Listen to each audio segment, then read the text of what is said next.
80 cracks on day one, literally the very first day. Welcome to this explainer. Today, we are unraveling a deeply consequential mystery surrounding the Three Gorges Dam.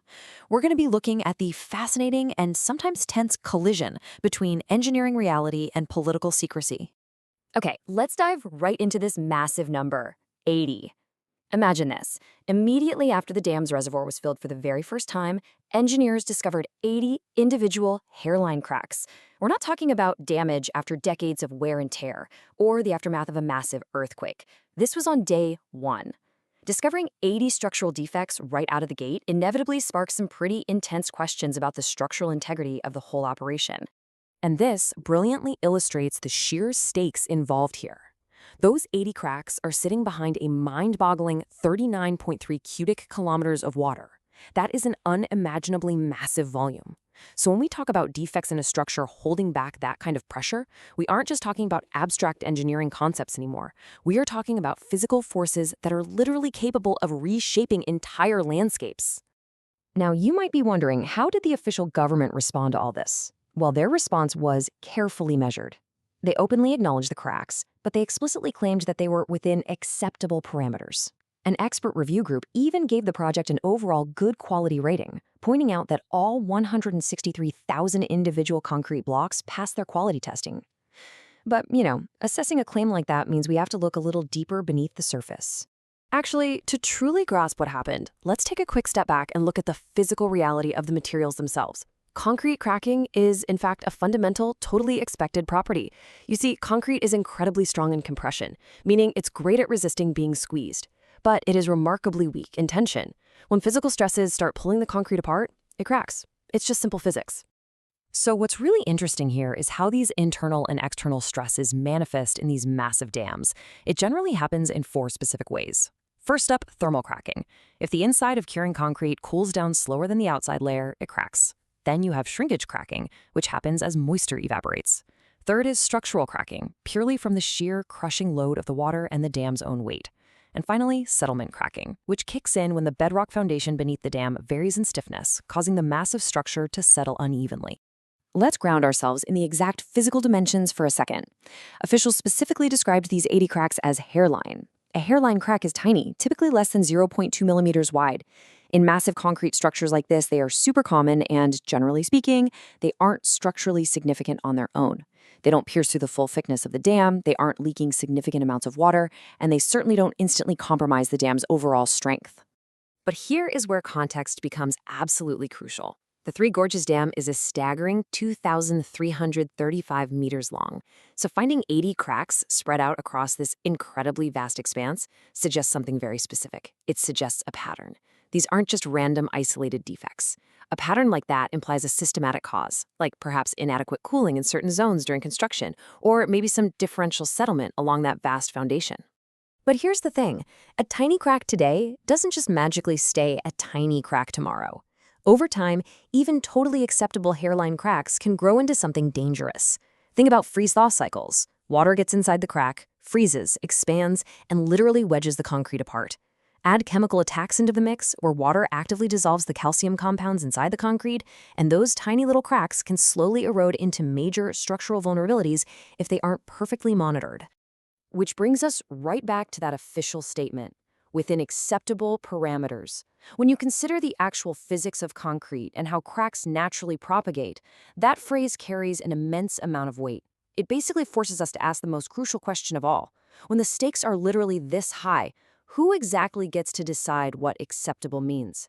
And that right there is where we uncover the core governance issue. It's the transparency problem. The dam's highly detailed structural integrity data, its strain metrics, displacement sensors, seepage monitors, all of it is treated as a state secret. Because it's held solely by a state-owned enterprise, this creates a massive informational asymmetry. It makes it literally impossible for anyone on the outside to independently verify if those 80 cracks are truly acceptable or not. So we're basically left weighing two totally opposing forces. On one side, you have structural risk. This is the predictable, scientifically measurable degradation of the concrete. We understand the physics. But on the other side, you have political secrecy, opaque, unverifiable data guarded by the state with military-grade security. Trying to assess the true risk means balancing the verifiable science of how concrete works against the closed-door nature of the political institution managing it. Now, impartially speaking, it is entirely understandable that a nation would place strict security around a vital strategic asset like this. Of course they would. However, international dam safety norms usually rely on three things: published safety reports, independent external inspections, and shared monitoring data. The stark lack of these basic transparency norms at the Three Gorges Dam prevents the exact kind of independent oversight that is standard for infrastructure of this magnitude anywhere else in the world. Let's shift gears and look at the long-term reality for a second. Modern, high-quality concrete has a standard design life of about 75 to 150 years. That's a pretty impressive run, for sure. But we really have to remember a key caveat. That design lifespan only applies when the concrete exists in strictly favorable conditions. And this brilliantly illustrates the catch. The Three Gorges Dam exists in conditions that are absolutely anything but favorable. It faces an extreme stress load. We're talking about 30-meter annual water level fluctuations, more than 10,000 reservoir-induced earthquakes, 40 million tons of annual sediment building up, and get this, 97 landslides recorded in just one 4-month period. The environmental stress on this structure is absolutely relentless. So, let's walk through this timeline together. Year 0 gave us the first fill-in and those initial 80 cracks. We are currently past year 20, which is the point where natural degradation really begins to accelerate under those harsh environmental conditions. But look at year 100 and beyond. The physical concrete is inevitably going to degrade, but the real ultimate risk is whether the institutional capacity, the political will, and the massive budgets required to maintain it will actually persist across centuries of shifting governments. So, why does all of this matter so much? Well, 400 million people.